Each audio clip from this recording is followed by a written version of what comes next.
So, the game has finally released the thick brown dragon waifu and your brain just went full caveman, with a single thought in it.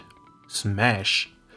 Like basically everyone else, you started smashing that draw button, despite there being 2 more roulette days. And now, you don't know where to bash your head on because you might not actually reach this spark. Don't worry too hard though, cause Teddy Post has got you. Let's go over to that couch down there and see if there's anything between the cushions. Let's start by checking trophies.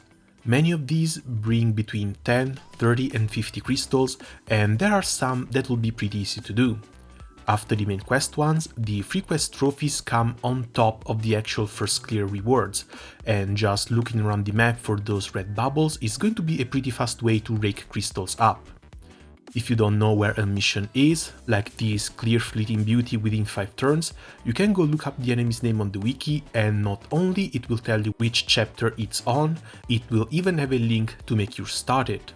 I have no idea how I couldn't clear this in 5 turns, but I'm glad it can be here as an example. Sadly, the events and tie-in event tabs won't be of much use, but starting from the side stories, there's going to be a lot to go through. On top of each side story having its own 3 premium draw tickets in their shops, there's also plenty of easily acquirable trophies for each. Farming X amount of items and clearing challenge quests being the 2 least time consuming ones. All of them have a kill the boss 200 times, which is going to be really slow, but if you're desperate, you're desperate. A lot of these side stories were events I've only played through once in my early days, and I wasn't regularly 20 boxing back then, so I've ended up with a total of 2.6k crystals acquirable from them. Some trophies are dead though, like the kill a nightmare boss and kill the boss in a raid battle. Those are just leftovers from the event run and mostly relegated to the older side stories. Under the Battles tab, after Unite and Fight and Dread Barrage, we find the rare monster kills. These monsters spawn randomly from story and free missions, and there's an SR summon that can help increase their spawn rate.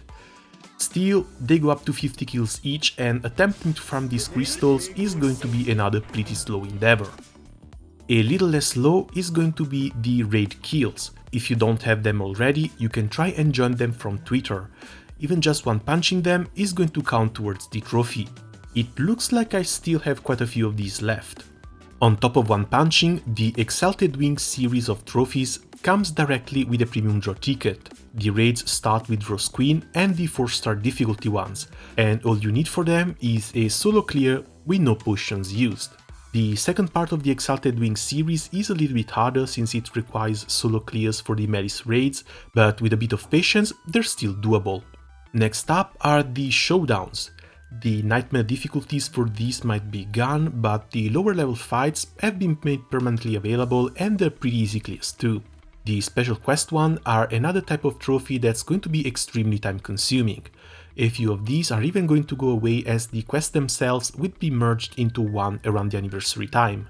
Still, the Primarch trials shouldn't be that hard, but if I remember correctly, you can only do 2 a day. Next up, we've got the casino trophies, and while these 2 are either time consuming or extremely rare, you can at least try and do them on a second window while your full auto goes on. One very large source of crystals is hidden here in the trainer tab. Each 5-star character also comes with their own crystal rewards, including the SRs. I usually keep them on my SR teams for pendant farming as they will get experience each day. Rita and Amira are sadly special characters you need a code for, and how is Walder still at 0%? Oh no, I uncapped him but never leveled him up. Poor Walder, I feel so bad now. Well, this has got to be fixed instantly. On top of the max level crystals, there's also a real nice progression type trophy that keeps giving you some every 100 total levels you get on your characters.